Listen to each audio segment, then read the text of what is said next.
Good afternoon mga kababayan, kamusta lahat? Boat update po muna tayo ngayon sa ating bangka na pinapagawa. Ang ating panghanap buhay na medyo in-upgrade natin ng konti. Update mga kababayan. Wow, yan. Ito na yung ating harapan ng ating bangka, napakalawak. Yan, kung makikita ninyo, pwede na tayo dito matulog.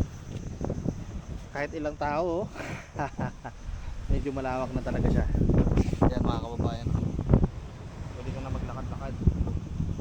Ganyan siya kalawak dito sa unahan. Yan, so makakamove ka dito. Yung mga gustong mangisda dito sa harapan na pumesto, pwede makapwesto ng maganda. Tapos pagdating mo naman dito sa bandang gitna, yan o, napinturahan na ito nila utol ng ating kapitan. Siyempre meron tayo dito lalagay ng mga box. Hindi pa natin ito mapapagawa ng bodega ngayon dahil medyo short tayo sa budget.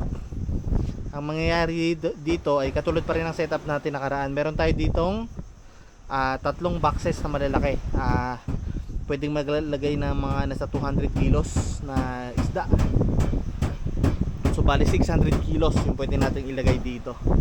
Tapos syempre naglagay na rin tayo dito ng upuan para sa ating mga bisita. Yan o. Ang lawak niyan mga kababayan. Yan. Pwede kayo dito mahiga. Yan, habang bumabiyahe, pwedeng mahiga dito sa ating upuan. Pakunti-kunti, medyo malapit na rin ito matapos.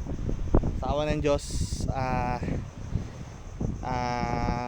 kahit medyo hirap kami sa sa mga materyales, may mga tumutulong sa atin. Kaya medyo napapabilis-bilis konti yung ating pagpaparepair. Kasi kung ako lang to, hindi ko talaga kakayanin to mga kababayan. Yan o. So meron dalawang upuan dito kabilaan. Solid na solid. Ito naman yung ating harapan. Pagdating mo dito sa may pinakabandang gitna, meron tayo ditong aquarium. Kaya kung tawagin namin aquarium, dito tayo naglalagay ng mga buhay na isda. Halimbawa, yung mga gusto nating buhayin na isda, or gusto natin na para fresh yung isda, yan, dyan natin ilalagay yan. Tapos itong sa gilid, wala pa, hindi pa tapos.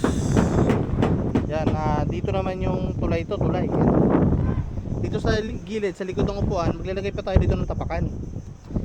Yan dito.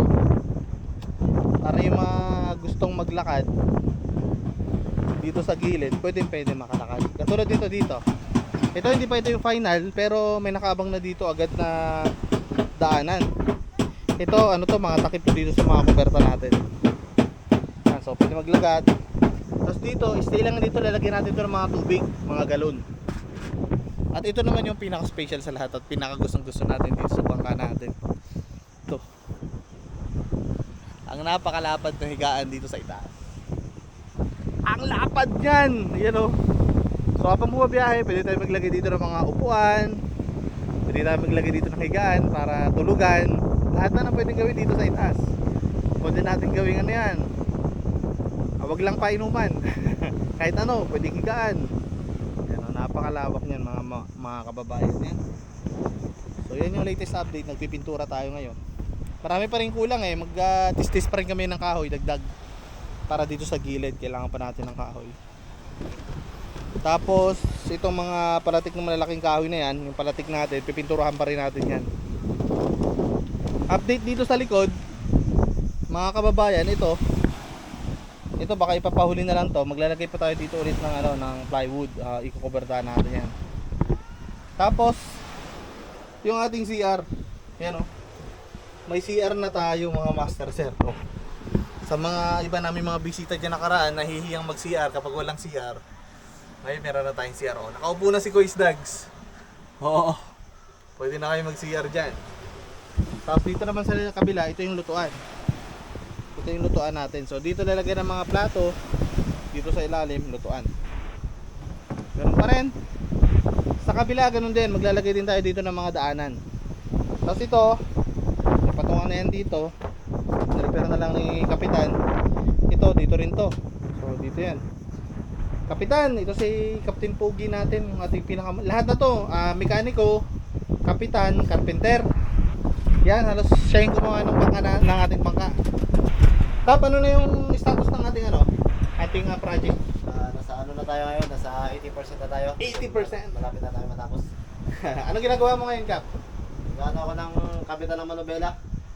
Saan yung manubela? Ganito. Grabe si Kapitan! May manubela na! Para free will na yung manobela natin. Napakalupit ni Kapitan natin. Relax na tayo.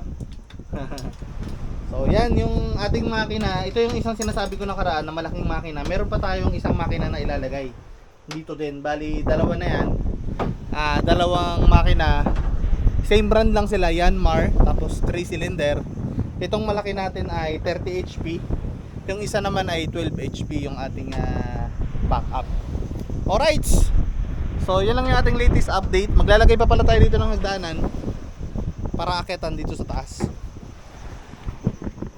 Yan, dito yung lalagay tayo ng hagdanan para dito. Alright, so yan mga kababayan, maraming salamat. Share nyo yung video natin para malay nyo kumita pa tayo. Kahit sobrang hina ang kita dito sa Facebook, upload pa rin tayo, update tayo. Hindi lang naman to dahil lang sa kumikita tayo sa Facebook eh. Ito yung dahilan ba't nag-enjoy tayo dito sa ating ginagawa. At saka hanap buhay na rin namin dito sa probinsya. Alright, thank you so much mga kababayan natin, yan o. Kap, ano masasabi mo sa mga kababayan natin sa mga sumusuporta, Kap? Maraming salamat. Kahit na hirap, hindi kami iniwan. Alright, so yan mga kababayan, kita-kits tayo sa next video. Update lang natin to. Paalam po.